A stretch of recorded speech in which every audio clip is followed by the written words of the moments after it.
আসসালামু আলাইকুম প্রিয় দর্শক। নির্বাচনকে সামনে রেখে এবার দুর্গাপূজায় সবাই নির্বাচনী প্রচারণা হিসেবে আমরা দেখেছি যে সব দলের নেতারা পূজা মণ্ডপে গিয়ে হাজির হয়েছে, রাজনৈতিক বক্তব্য রেখেছে।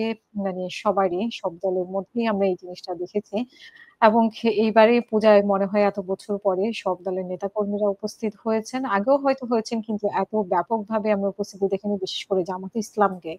দুর্গাপূজায় উপস্থিত হয়ে জামাত ইসলাম সহ বিভিন্ন রাজনৈতিক দলের নেতাদের বক্তব্য নিয়ে আলোচনা সমালোচনা হচ্ছে এবং সমালোচনা করছেন বাংলাদেশের জাতীয় পার্টির সভাপতি বিজেপির সভাপতি ব্যারিস্টার আন্দালিব পার্থ। তিনি সমালোচনা করে শুক্রবার নিজের ভেরিফাইড ফেসবুক পেজে একটি পোস্ট দিয়েছেন। বাংলাদেশের জাতীয় পার্টি বিজেপির সভাপতি ব্যারিস্টার আন্দালিব পার্থ এবং সেখানে তিনি ভোট চাইতে গিয়ে আল্লাহকে নারাজ না করার আহ্বান জানিয়েছেন। তার Facebook পোস্টে লেখা ছিল যে, "ভোটের জন্য আল্লাহকে নারাজ করো না। পরে আল্লাহকেও পাবে না, ভোটও কাজে আসবে না।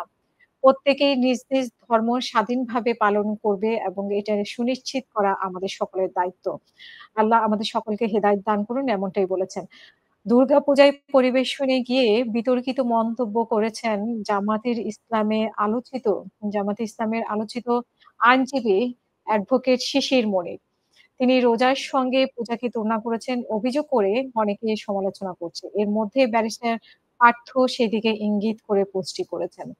পার্থ ২০০৮ সালের নির্বাচনে ভোলার একটি আসনে বিজয়ী হন এবং ২০১৮ সালের নির্বাচনে বিএনপির নেতৃত্বাধীন জোটের প্রার্থী হিসেবে ঢাকা ১৭ আসনে প্রতিদ্বন্দ্বিতা করেন এবং দীর্ঘদিন বিএনপির জোট সঙ্গী হিসেবে থাকলেও পরবর্তী সময়ে ঘোষণা দিয়ে জোট ত্যাগ করেন এবং সম্প্রতি বিএনপির সঙ্গে তার ঘনিষ্ঠতা আবার বেড়েছে এবং গুঞ্জন শোনা যায় যে ঢাকা ১৭ আসনটি এবারও প্রার্থীর জন্য ছেড়ে দেওয়া হতে পারে বলে তিনি মনে করেন।